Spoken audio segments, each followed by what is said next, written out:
Good morning student. बेटे आज हम लोग हमारा इंडस्ट्रियल डेवलपमेंट का सेकंड टॉपिक करेंगे बच्चों। The topic is factors necessitating direct participation of the state in industrial development.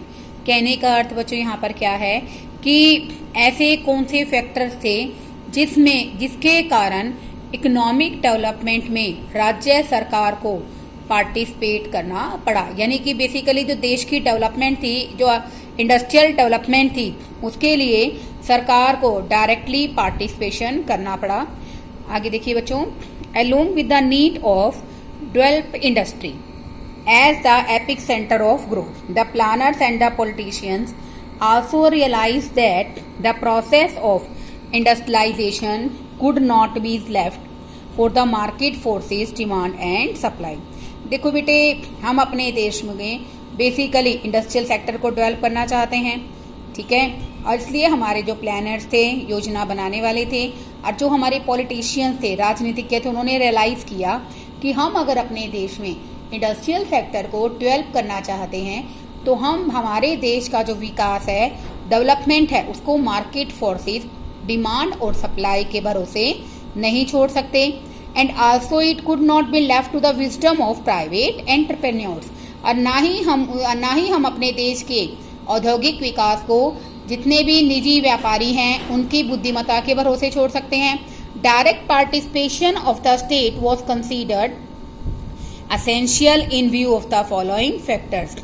प्रत्यक्ष रूप से हस्तक्षेप करना कहीं ना कहीं हमारे लिए क्या था, हमारी सरकार के लिए क्या था, बहुत जरूरी हो गया।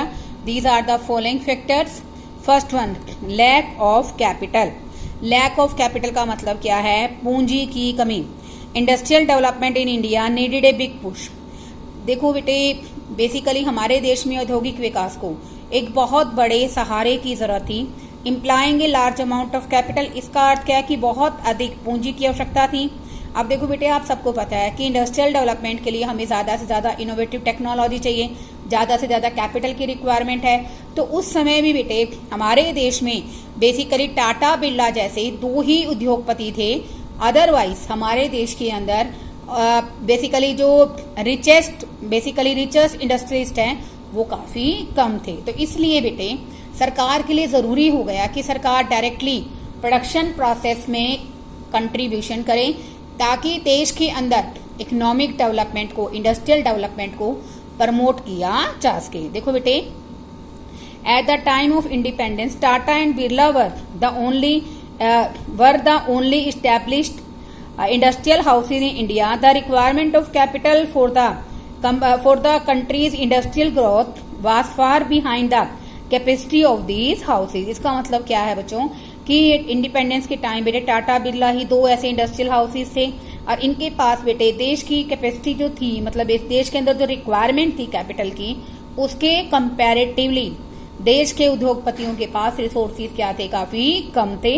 अकॉर्डिंगली इट बिकम एसेंशियल, इसलिए जरूरी क्या हो गया, it become essential for the state to achieve industrial growth through public sector undertakings. इसलिए बेटा बहुत जरूरी हो गया कि सरकार क्या करे, इंडस्ट्रियल ग्रोथ के लिए पब्लिक सेक्टर का मतलब सार्वजनिक उद्योगों को लगाए और देश के अंदर औद्योगिक विकास में अपनी भूमिका निभाए। क्योंकि बेटे कोई भी बिजनेस शुरू करने के लिए कैपिटल की रिक्वायरमेंट है, और कैपिटल की जो रिक्वायरमेंट तो ज्यादा है बट कैपेसिटी क्या थी इंडस्ट्रियल हाउसेज की, काफी कम थी। इसलिए सरकार के लिए जरूरी हो गया कि वो क्या करे, बेसिकली इंडस्ट्रियल ग्रोथ के लिए पब्लिक सेक्टर अंडरटेकिंग्स के थ्रू प्रोडक्शन के अंदर या इंडस्ट्रियल डेवलपमेंट में डायरेक्ट पार्टिसिपेशन करे। Second one is low inducement to invest. Low inducement क्या होता है बच्चों? प्रेरणा, निवेश करने की प्रेरणा नहीं थी। देखो बेटे, कोई भी बिजनेसमैन अगर पैसा बिजनेस के अंदर लगाता है तो उसको क्या चाहिए, मोटिवेशन के लिए प्रॉफिट चाहिए। लेकिन बेटे हमारे इंडियन इकोनॉमी के अंदर सबसे बड़ी जो समस्या थी वो क्या थी कि इंडियन इकोनॉमी के अंदर मार्केट का साइज काफी स्मॉल था। मार्केट साइज स्मॉल होने का मतलब क्या है बच्चों कि नंबर ऑफ कंज्यूमर्स काफी कम थे, तो इसलिए गुड्स की डिमांड क्या रहती थी, कम रहती थी। अगर गुड्स की डिमांड कम रहेगी तो नो डाउट जो बिजनेसमैन पैसा लगा रहे हैं, बिजनेस के अंदर पैसा इन्वेस्ट कर रहे हैं बच्चों, कैपिटल इन्वेस्ट कर रहे हैं, उनके इनकम का लेवल क्या रहेगा, लो रहेगा। इसलिए बेटा जितने भी प्राइवेट एंटरप्रेन्योर से उनको इन्वेस्टमेंट करने के लिए मोटिवेशन नहीं मिलता था, प्रेरणा नहीं मिलती थी। देखिए, लो इंड्यूसमेंट टू इन्वेस्ट, यानी कि निवेश करने की प्रेरणा का अभाव। The private investors lacked inducement to invest. जो निजी बिजनेसमैन थे उनको कहीं ना कहीं निवेश करने की प्रेरणा का अभाव था। It was owing to limited size of market. इसका मेन कारण क्या था कि बाजार का जो आकार था वो काफी कम था। तो बेटे जब भी हम लोग बात करते हैं साइज ऑफ मार्केट की, तो हम बात कर रहे हैं बच्चों नंबर ऑफ कंज्यूमर्स की। Limited size of market, market का साइज लिमिटेड था, तो इसकी वजह से बेटा जो डिमांड का लेवल था वो भी क्या था, काफी कम था। Level of demand was low because of low level of income. अब बेटे डिमांड का लेवल कम था, इसलिए इनकम भी क्या होती थी, कम होती थी। तो देखो बेटे, thus there was a sort of vicious circle operating like this. तो बेटे वहां पर एक तरह से दुष्चक्र बन गया था। लो इनकम, इनकम कम है, क्या कारण क्या है इसका, बेसिकली डिमांड कम हो रही है। डिमांड क्यों कम है, क्योंकि नंबर ऑफ कंज्यूमर्स कम है, लिमिटेड साइज ऑफ मार्केट है। लिमिटेड साइज ऑफ मार्केट है, इसलिए इंड्यूसमेंट करने के लिए, इन्वेस्टमेंट करने के लिए कोई इंड्यूसमेंट, कोई प्रेरणा नहीं मिलती है। Low investment, low income, low demand, limited size of market as well as low inducement to invest. इसी तरह बच्चों ये विशियस सर्कल ऑपरेट करता रहता है। ओनली एक big push of investment could break this vicious circle. अगर हम बेटे इस दुष्चक्र को तोड़ना चाहते हैं तो केवल और केवल पब्लिक इन्वेस्टमेंट ही इस विशियस सर्कल को ब्रेक कर सकती थी। Accordingly public enterprises were only the obvious choice to initiate the process of industrialisation.